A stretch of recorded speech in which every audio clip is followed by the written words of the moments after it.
En fait, notre parole a énormément de poids et on a très peu le droit à l'erreur dans le harcèlement, contrairement à une personne qui va se confier à une amie, elle sait que son amie, elle va faire cas de sa parole, comme celle de son ami. Tandis que les personnes harcelées, elles sont à ce point démunies qu'elles vont presque prendre de façon religieuse nos paroles. Donc il faut faire très très attention du fait de leur état de détresse, l'état de détresse de ces patients qui viennent se confier à nous. Donc on a une forte responsabilité aussi dans la protection de la personne.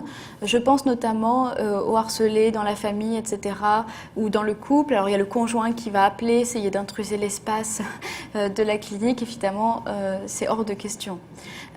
Protection, autonomisation de la personne, c'est ce qu'il faut absolument qu'on vise, qu'elle sorte de cela, de ce processus, et qu'elle en sorte de façon sécurisée. Et enfin, ce que j'ai envie de dire, c'est que plus le traumatisme a été lourd, plus la thérapie est longue. Il est complètement illusoire, à mon sens, de penser qu'on peut régler 5 ans, par exemple, de harcèlement en 1 mois de thérapie. Enfin, en tout cas, moi, je ne le vends pas, ça, à mes patients. Je leur dis ça, moi, je ne sais pas faire, vous allez voir. En tout cas, pour le régler en profondeur. Hein. Alors, aussi, ce sur quoi j'aimerais insister en conclusion, c'est sur si vous voulez, cette opinion, mais oui, mais en fait, s'il se passe ça, si la personne elle a été harcelée, c'est que quand même, elle l'a bien cherché. Si elle a été violée, elle l'a bien cherché. Ça, c'est une accusation perverse, évidemment. Comme de dire, il n'y a pas de fumée sans feu. Personne ne peut chercher une agression. Ça, c'est du bon sens. En revanche, des personnes peuvent se mettre dans des situations, malgré elles, où elles vont être vulnérables et à la merci d'eux. Et ça, il faut travailler le pourquoi elles se mettent dans ces situations. Mais on ne peut pas justifier une agression ainsi. Moi, ce sur quoi j'ai aussi envie d'insister en conclusion, c'est l'exportation sociale des maltraitances intrafamiliales.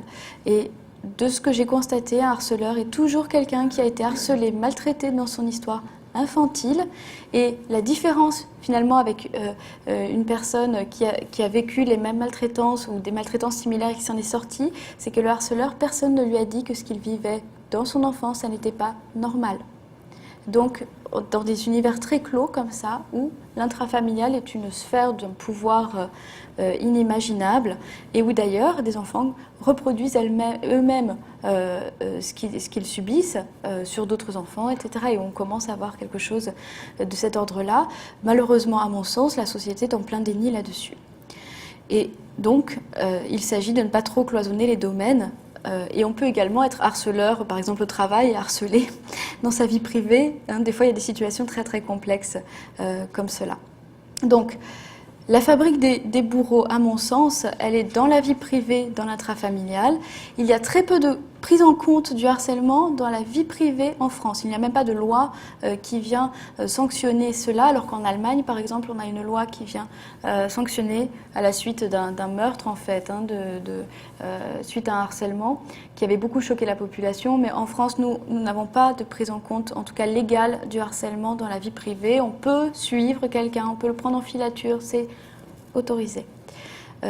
Avec un grand déni des maltraitances, donc intrafamiliales. Donc à mon sens, les harceleurs que nous avons sont des harceleurs que nous avons fabriqués socialement et qu'on laisse faire aussi socialement.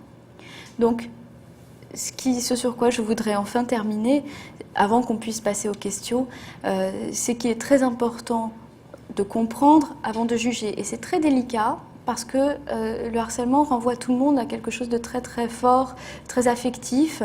Mais la compréhension, à mon avis, elle est surtout le fait des soignants.